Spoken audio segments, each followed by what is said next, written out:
ओम श्री गुरुवे नमः। गायत्री उपासना के साथ सविता की आराधना भाग 2।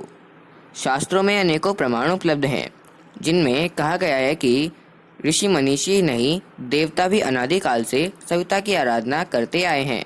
यजुर्वेदीय सूत संहिता में इस तथ्य का उद्घाटन करते हुए भगवान शंकर कहते हैं कि मैं स्वयं श्रद्धा पूर्वक सविता की सावित्री मंत्र द्वारा, जिसे गायत्री कहते हैं, उपासना करता हूँ।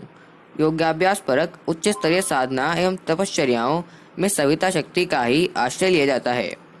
कुंडलिनी जागरण में सविता शक्ति का ही आह्वान अवधारण किया जाता है। दिव्य दृष्टि प्रदान करने एवं दिव्य क्षमताओं के उन्नयन में रवि रश्मियों की महत्वपूर्ण भूमिका होती है।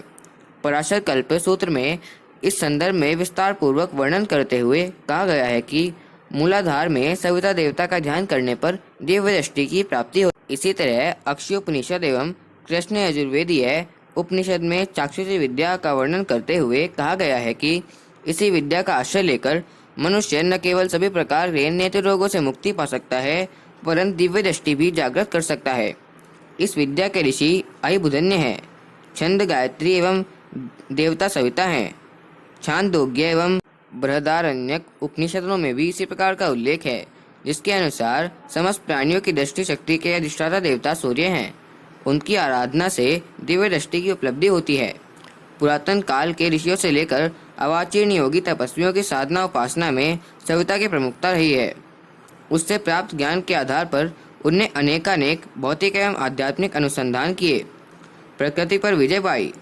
Andy गटन, James Fowler, Edward Arthur, मिलेन रसेल आदि प्रख्यात वैज्ञानिक मनीषियों ने सूर्य शक्ति के संबंध में गहन खोजें और वैदिक ऋषियों द्वारा प्रतिपादित सविता की सत्ता, महत्ता, गति आदि के सिद्धांतों की पुष्टि की है। मार्कंडेय पुराण में सूर्य को ब्रह्म का मूर्त बताते हुए कहा गया है कि ओम अर्थात प्रणव सूर्य का सूक्ष्म रूप है। उसी से भू भुव स्वः नामक 3 वृत्तियां उद्भूत हुई हैं। तत्पश्चात महजन तपः, सत्यम आदि सप्तलोकों द्वारा आविर्भाव हुआ। गायत्री महामंत्र इसी का विस्तृत रूप है, जिसमें ज्ञान विज्ञान की समस्त शक्तियां सन्निहित हैं। यही कारण है कि प्रचलित विविध उपासना पद्धतियों में सूर्य मंडल में ईश्वर की इष्ट की भावना रखना सबसे महत्वपूर्ण एवं सर्वाधिक फलदायी बताई गई है। आत्मज्योति को प्रखर प्रचंड बनाने एवं ओजस्वी तेजस्वी बनने के लिए सविता की ध्यान साधना को अध्यात्म वेत्ताओं ने शीघ्र परिणाम प्रस्तुत करने वाला पाया है।